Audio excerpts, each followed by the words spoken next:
Hi, welcome to Global Village TV. At Global Village TV, we engage our viewers with some of the day-to-day issues affecting the global village. We stand up against human rights abuses, social injustice, environmental pollution, child abuse, abject poverty, and many more. We have something for viewers of all ages, children, the youth, adults, young and old. So stay tuned in and don't go anywhere. Hello, welcome to the Global Village Television.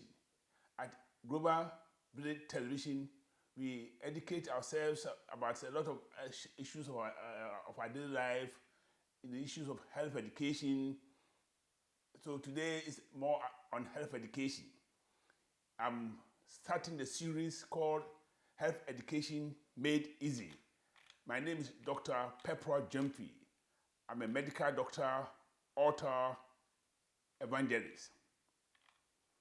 I came to Germany several years ago where I did my medical studies. And over the years, an issue has been pricking my mind. And it's the issue of life expectancy. Life expectancy is defined as the average age that people living in a population group are supposed to achieve. Of course, we are all bound to die. As the Bible says, we are bound to die after the day of judgment. But okay, looking at it from the human point of view, that's what I'm saying, life expectancy. At the moment, life expectancy in Germany is around 80 years. So, I was thinking that when we Africans, the first diaspora, when we moved from Africa to live here, we come here mostly in the age of 20 years, in the 20s, in the 30s. So I was expecting that our life expectancy will catch up with that of the host country. So in Germany, as I said, it's 80 years. So I was thinking, okay, if you have 75 towards 80. But events that I've experienced as a student and also as working as a GP, a doctor myself in Düsseldorf, in Germany, most of my patients were about 90% Africans. And since I moved to the UK, I'm getting information of people passing away at the age of 55. So between 55 and 65, so we are not catching up with the life expectancy of the host countries. So I begin to sit down and think, but okay, based on my own experience as a doctor in Germany, I've come up with some of the ideas and thoughts which, in my opinion, contribute to this situation. Today, in this program, I'm going to talk about the factors, and then it will follow up with what I think are some of the things that you can do to help us to increase the life expectancy when you move to Europe. I want to talk first about the matter of stress. Everybody lives under stress, but when we come from Africa to here, we face a stressful situation of different magnitude, which is not common to the locals. Mainly the financial pressure and the stress from family members. I remember one of my patients, I still remember her. She put up a house in Ghana, and the extended family members, okay, she gave it in charge of her daughter in Ghana to take care of it. But extended family members wanted even to go there and live there by force. So it was a source of pressure. So when she went to work, after work, instead of having a peace of mind, she was spending her time trying to settle the issues at home. She spent all the night on telephone calls. And when you come back the next day complaining of palpitation, that's when your heart is beating very fast, and stomach problems, functional disorder, based on the stressful situation from Ghana. And it's important I mention this thing because if you're exposed to stress, stress weakens your immune system. The immune system can be compared to soldiers who are guarding a country. The stronger and well equipped they are, the better they are able to defend the country. So the moment our immune system becomes weak, we are susceptible to various type of diseases. So it's important we strengthen our immune system. And these stressful situations, it's not helping us at all. There is this perception at home that Europe here or the West is a place flowing with bread and honey, paradise on earth. I remember when I was a student, there was an exchange student also from Ghana. He came on an exchange scholarship for 6 months.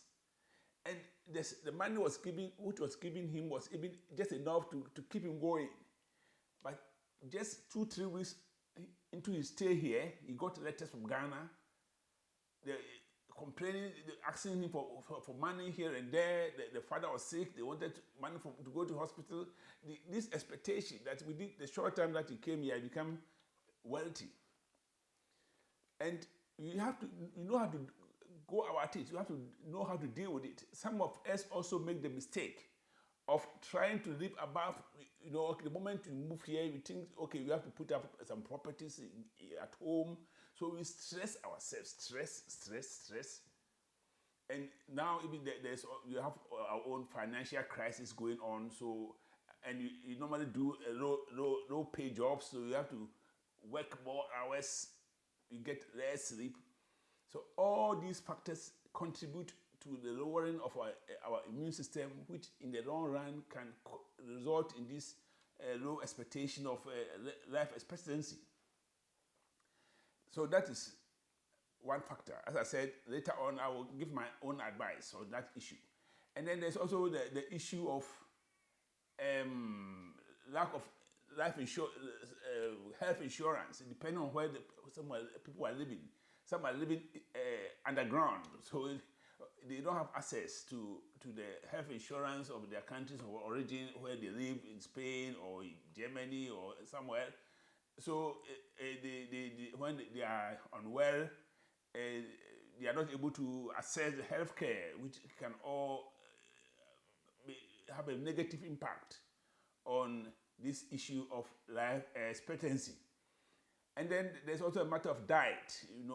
As I said, you need a strong immune system to keep you going, and you have to eat a balanced diet. Balanced diet involves not only carbohydrates, but also you have to eat fruits and vegetables. And with my conversation with a lot of my Ghanaian patients in Düsseldorf, someone say, "Oh, you don't like fruits."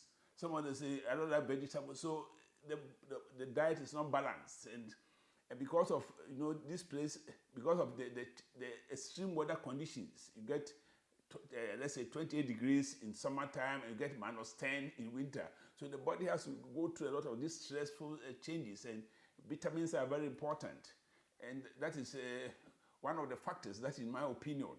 So poor diet, we concentrate more because the vegetables and the fruits are maybe expensive. We concentrate on the cheaper food, which makes the diet not balanced. So our immune system is not strong enough to face these health challenges. So that is one of the aspects. So as I said, I will come back later on to offer my own tips and solutions to some of these problems, these challenges. And then there's another aspect of compliance to therapy. When I was, as I said, I was a GP in Düsseldorf. For example, high blood pressure. If the person has high blood pressure, he comes to the doctor prescribes medication, and after taking maybe 2 or 3 weeks, the pressure comes down. Then people say, "Oh, I'm healed." The compliance goes down. They don't know that they have to keep on taking until maybe eventually they go and see their doctor to wean them off, depending on the situation. So after taking the medication for a while, they stop taking. And the issue with the high blood pressure, you don't know, it can go up. You're not aware. Then all of a sudden you could get a heart attack or a stroke. So that is another issue of compliance to therapy. It's not very, very pronounced in some of us. It's very important, our advice, that you keep to your doctor's advice. When you are diabetic, it's another factor. Some of these chronic conditions, you call it chronic, it's ongoing. So you have to keep on taking your medication until you see your doctor. And there's another factor. You keep okay. It's not general, but some people also grow overweight. They keep put off weight. As I said, the food is not balanced. They feed themselves with starchy food, a lot of rice, a lot of yams, and one way eating. They put on a lot of weight, and overweight can lead to a lot of health conditions like diabetes and high blood pressure. So that is also another factor. And then also lack of exercise. Okay, a lot of us, some of them do very active work, they do cleaning work and all those things. So we are active already, but there are some who maybe they are unemployed, or they are housewives, they are at home, so they stay at home. Okay, every day, if you are in that situation, you have to go out and get fresh air, walk around, and keep active. So these are some of the, as I said, these are some of the factors that, in my opinion, and there's another factor that also I want to talk about, because, okay, I'm talking about dark-skinned people like us, as ourselves, who come to stay in Europe or in the temperate countries. Normally in Africa, because of our dark skin is there to prevent us from ultraviolet rays, which are not helpful for us. But we are still able to build our vitamin D. The sun is enough in Africa to build a vitamin D. Vitamin D is very important. It helps strengthen your immune system. But when we move here, because of the long winter months and because of our dark skin, we are not able to produce enough vitamin D. So there are two possibilities. Either you eat food rich in vitamin D, or you can buy vitamin D tablets and take them as a preventive measure. So they are, and then if you have a health insurance, you have to see your GP to check it, to help check your vitamin D. And the tablets are not expensive. You can take the vitamin D to boost your defense system. So, in the nutshell, this is what the causes, as I said, of this, in my opinion, this reduced life expectancy as compared to the citizens that we came to meet. I'll end this today. The next series, don't go away. Just subscribe to this program. The next series will tackle what to be done. What to be done, and the health advice that I want to give you so that you remain resilient. Your health becomes strong. Of course, as I said, we are all bound to die, but through your own lifestyle changes, it can help boost your life expectancy. Thank you very much for your time. And as I said, keep on subscribing to the program so that you don't miss future series. Thank you very much.